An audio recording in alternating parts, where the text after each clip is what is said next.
আমরা এই ভিডিওতে আমরা বীজগণিতের সংখ্যামালার সমীকরণ সমাধানের গুণের আকারটা দেখব। এখানে প্রথম, দ্বিতীয়, তৃতীয় সবগুলো সমাধান করব। তো দেখো গুণের আকার মানে কি, দেখো আমরা যে চলরাশির মানকে বের করব সেই চলরাশির সঙ্গে দেখো কোনো একটা সংখ্যা গুণের আকারে আছে। তার মানে 3 × x, এটা মানে কি, এটা মানে মাঝখানে কিছু না, মানে গুণের আকারে আছে। তো আমরা এটা গুণ চিহ্ন লিখি না, পাশাপাশি আমরা লিখে দিই। এটা হচ্ছে সংখ্যা, এটা চলরাশি, তার মানে এই গুণের আকারে আছে। তাহলে 2x, এর সঙ্গে 2 গুণের আকারে আছে, এর সঙ্গে 3 গুণের আকারে আছে, 4x, এখানে x এর সঙ্গে 4 গুণের আকারে আছে। তাহলে এখান থেকে আমরা x এর মানগুলো বের করব। এখান থেকে জাস্ট আমরা একটা লাইন মনে রাখবো, যেমন যোগের ক্ষেত্রে মনে রেখেছিলাম বাম দিক থেকে ডান দিকে গেলে আমাদের কি হয়, তোমার যোগ থাকলে বিয়োগ হয়, বিয়োগ থাকলে যোগ হয়। আর আমরা গুণের ক্ষেত্রে দেখব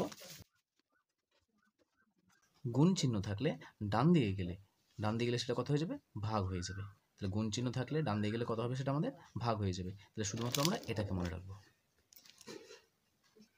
তাহলে দেখো এখানে আমাদের 2x আছে। তাহলে আমরা কি বললাম, যে গুণ থাকলে ডান দিকে গেলে ভাগ হবে, ভাগ মানে কি নিচে চলে আসবে। তাহলে এখান থেকে বা x সমান কত লিখবো, x সমান হয়ে যাবে আমাদের যা আছে তাই লিখলাম। দেখো 2টা গুণের আকার ছিল, ডান দিকে কী লিখবো, ভাগ লিখবো। তাহলে ভাগ 2 হয়ে গেল। তাহলে এই গুণের আকার ছিল, ডান দিকে গেলে ভাগ হয়ে গেল।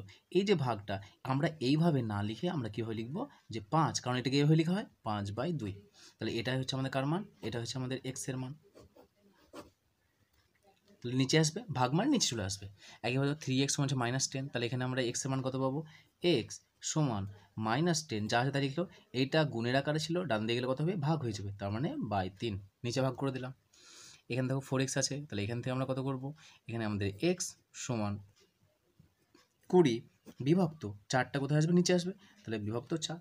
তাহলে এটা আমাদের অ্যান্সার হবে না কিন্তু, হ্যাঁ, যেক্ষেত্রে আমরা কাটাকাটি যাবে, কাটাকাটি করে আমরা সবসময় লঘিষ্ঠ আকার নিয়ে আসবো, সেই লঘিষ্ঠ আকারটা আমাদের অ্যান্সার হবে। তাহলে কাটাকাটি যাচ্ছে, তাহলে 4কে যদি ভাগ করি, 4 একে 4, 4 5 20, তাহলে কত হচ্ছে এখানে আমাদের, এখানে 5/1 সমান কত হচ্ছে 5। তার মানে x এর মান কত পেলাম, এখানে আমরা x এর মান পেলাম 5।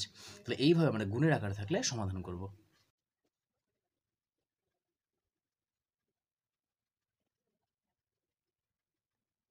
দেখো এখানেও আমাদের গুণের আকার আছে, কিন্তু একটা এক্সট্রা লাইন বেশি আছে। কেমন, যেমন এখানে শুধুমাত্র গুণের আকার ছিল, কিন্তু এখানে আমাদের গুণের আকার, তার সঙ্গে দেখো বিয়োগ, এখানে যোগ, এখানে আমাদের বিয়োগের আকার আছে।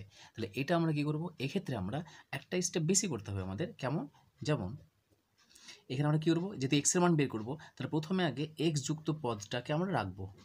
কাকে রাখবো, 3x, শুধুমাত্র এটাকে রাখবো, বাকি সব ডান দিকে নিয়ে যাবো। তাহলে আমরা যার মান বের করবো শুধুমাত্র তাকে রাখবো না, শুধুমাত্র এক্সকে রাখবো না, কারণ এক্স একা নেই, এক্সের সঙ্গে দেখো 3 গুণ আছে। তাহলে প্রথমে গুণের আকারে যেটা আছে, এক্স যুক্ত পদকে রাখলাম, সমান দিলাম। আমরা দেখো -1 আছে, তা ডান দিয়ে গেলে কত হয় বলো, +1 হয়ে যায়। তাহলে 8 ছিল, ডান দিয়ে গেলে +1 সমান কত পেলাম, তাহলে বা 3x সমান হচ্ছে আমাদের 9। বা এবার দেখো, এবার এটা দেখো আমাদের আগের মতো চলে এসেছে, এরকম আকার চলে এসেছে। তাহলে গুণের আকার আসছে, তাহলে বলো পরের লাইনে কত হবে, পরের লাইনের 3টা ভাগ হয়ে যাবে। তাহলে x সমান 9/3, কাটাকাটি করবো, 3 একে 3, 3 3 9, উপরে যা আছে উপরে লিখলাম, ভাগ দিয়ে নিচে যা আছে তাই লিখলাম, 3/1 মানে কত হয় 3। তাহলে এটা কার মান হয়ে গেল, এটাই আমাদের x এর মান হয়ে গেল। একইভাবে এখান থেকে করবো, তাহলে 5x + 2 = 12, তাহলে কত হবে এটা আমাদের, 5x রাখলাম, ডান দিকে যা আছে তাই রাখলাম। এবার দেখো এখানে কত আছে, +12 2 আছে, +2 আছে, তাহলে ডান দিকে গেলে কত হবে, আমরা জানি প্লাস থাকলে ডান দিকে গেলে মাইনাস হয়, তাহলে +2, ডান দিকে গেলে -2, বা কত হবে 5x সমান 12 থেকে 2 বাদ দিলে কত হয় 10, কাটাকাটি করবো। এরপর দেখো 5x সমান, তাহলে এটা গুণের আকারে চলে এসেছে, এর গুণের আকারে চলে এসেছে, x সমান কত হবে, x সমান হয়ে যাবে 10, নিচে আসবে 5, যেটা গুণের আকার আছে, ডান দিকে গেলে ভাগ হয়ে গেল, কাটাকাটি করবো, 5 একে 5, 5 2 10, তো কত হচ্ছে 2/1। আর আমরা জানি 2/1 মানে কত, 2/1 মানে x এর মান কত হয়েছে 2, এটাই আমাদের অ্যান্সার।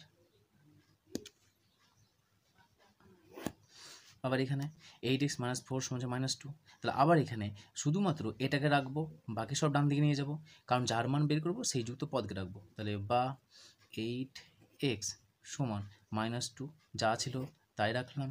এবার দেখো এই -4টা ডান দিকে গেলে কত হবে, কারণ মাইনাস ডান দিয়ে গেলে প্লাস হয়ে যায়, তাহলে +4। এবার এটা যোগ বিয়োগ করবো, তাহলে -2 থেকে 4 বিয়োগ করলে কত হবে আমাদের, -2 4 থেকে বিয়োগ করলে আসবে আমাদের +2, তাহলে কত পেলাম 8x।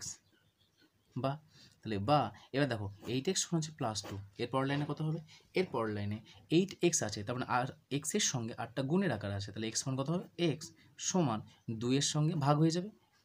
এইটা যেটা গুণ আছে সেটা কিন্তু ভাগ হবে, দেখো সেটাই ভাগ হয়েছে, কখনো আমরা 8/2 করবো না কিন্তু, তাহলে 2/8 কাটাকাটি করবো, 2 একে 2, 4 দুগুণ 8। আচ্ছা উপরে কে আছে, উপরে 1 আছে, 1 লিখলাম, নিচে 4 আছে, 4 লিখলাম, তাহলে এটা আমাদের অ্যান্সার। কখনো এটাকে 4 লিখবে না, কারণ 1-এর 4 আর 4 কিন্তু আলাদা। তাহলে এক্সের মান কত পেলাম, 1-এর 4।